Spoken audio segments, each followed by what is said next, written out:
본 말씀을 통해서 은혜의 이동,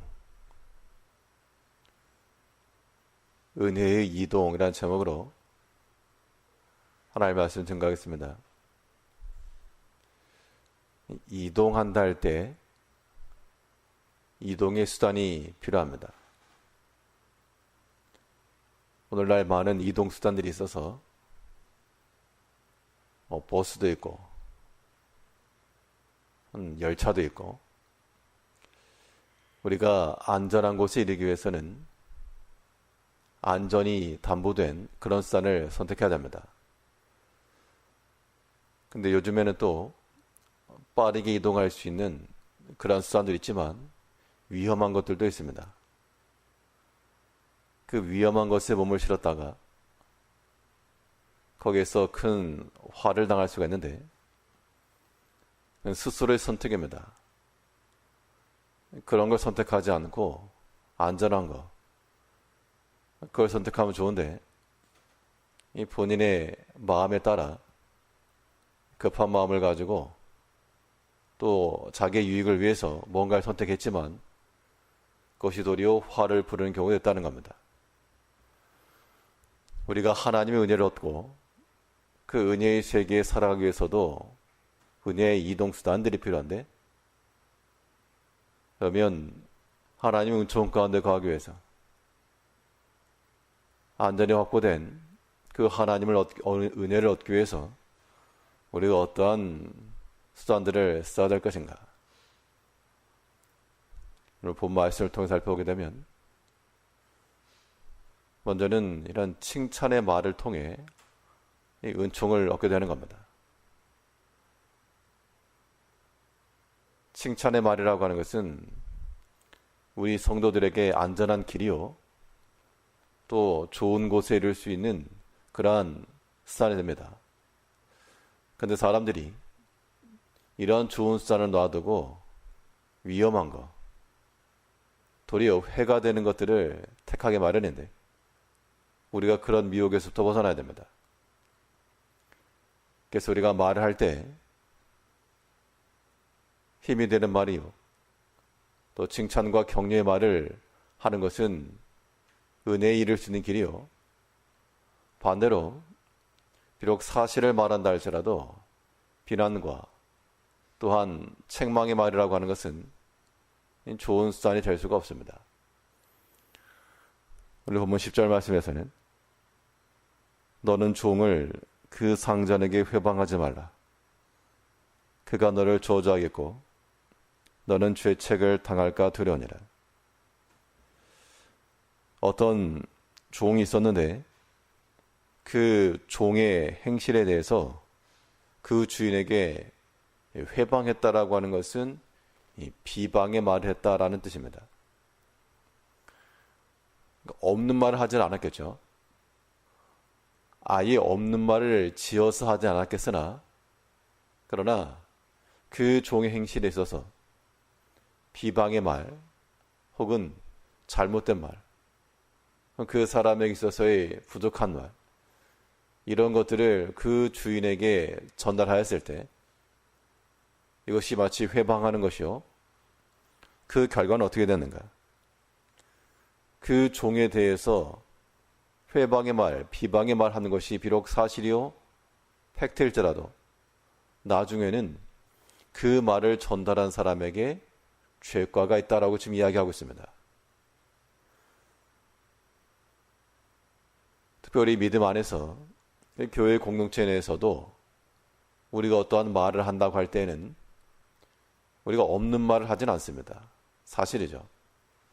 또 틀린 말도 아는데 그 전달하는 말이 안전한 이동수단의 말인지 아니면 조금 사고가 날 수 있는 위험한 말인지를 스스로 판단을 하셔야 되는데,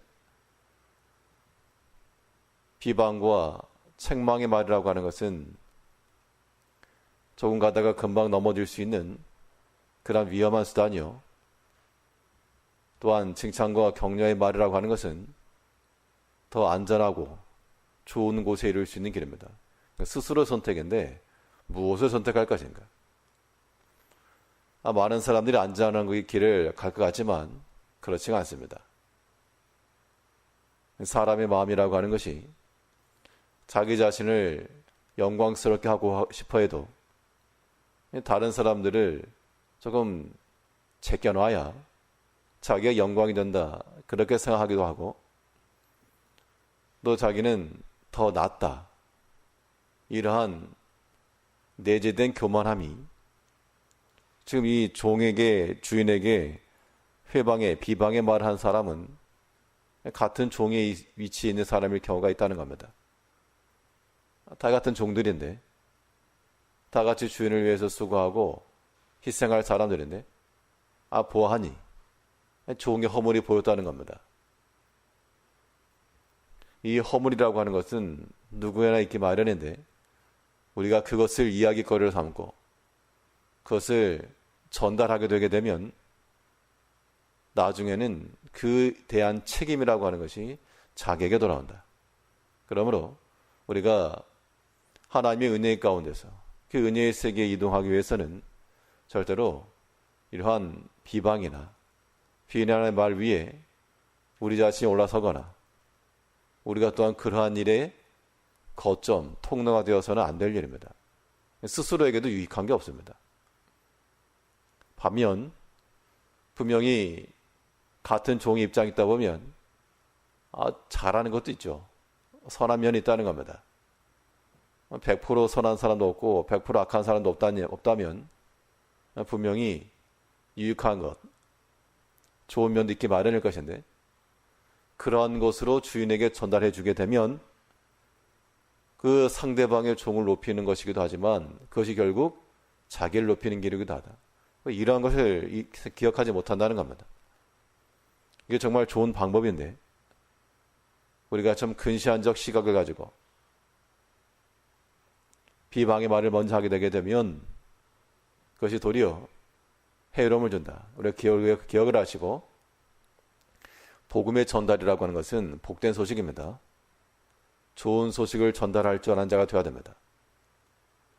우리 같은 종의 입장에서 우리의 주인 대신 하나님께나, 물론 사람과의 관계도 마찬가지겠으나, 우리가 그런 허물을 전하고, 노아의 아들 가운데 그 아버지 허물을 말했던 그 둘째 아들은 그가 본 것, 들은 것 그대로 전달하였으나 그에게 돌아온 것은 칭찬과 격려의 말이 아닌 도리어 저주에 가까웠습니다. 우리가 하나님의 은혜에 거한다는 것, 우리 스스로의 선택이 필요한 것인데, 우리에게 있어서는 칭찬과 격려와 존중하는 말이 필요합니다. 이런 말이라고 하는 것은 한마디 좋은 말 해주었다, 그 정도가 아니고, 왜 우리가 칭찬과 은혜의 말을 해야 되는가? 이것은 화목해 하기 위함. 그래서 우리가 이 은혜 가운데 거하기 위해서는 그 개개인에 대해서는 좋은 평가와 말을 해줄 필요가 있고요. 또 전체적인 면에 있어서는 화목해 하는 말을 우리가 내야 됩니다. 이거는 종과 주인의 관계성 속에서 둘 다를 포함한 둘 다. 종의 허물을 말하게 되면 그 이야기를 들은 주인은 당연히 종에 대해서 평가를 하겠죠. 몰랐던 이야기를 들었을 겁니다. 그런데 그런 이야기들이 도리어 물론 좋은 것, 바로 잡을 수 있는 기회도 되겠으나, 여기서 말하는 바는 그런 의미가 아니고 도리어 죄에 대한 책임들, 그로 인하여 저주가 나오고, 그 말을 한 사람과 그 말을 들음당한 사람이 서로 알았다는 겁니다. 저 사람이 나에게 안 좋은 말 했다. 그 말을 듣고 저주했다는 얘기죠. 10절을 다시 보시면, 너는 그 종을 상전에게 해방하지 말라. 그가 너를 저주하겠고 너는 죄책을 당할까 두려우니라. 그 말을 듣고 주인이 저주했다는 것이 아니고, 말이라고 하는 건 분명 또 새어나가기 때문에 신기하죠. 빈틈없는, 물샐 틈 없는 그릇이라 생각했는데 물 뚝뚝 떨어지는 겁니다. 말이 마치 이와 같아가지고 그 말을 또 전달 들은 그가 또한 그에게 저주의 말을 붙는 겁니다. 결국 본인이 선택한 거죠. 그 비난과 비방의 말을 전달한 그 사람이 또한 그의 저주의 말을 들은 겁니다.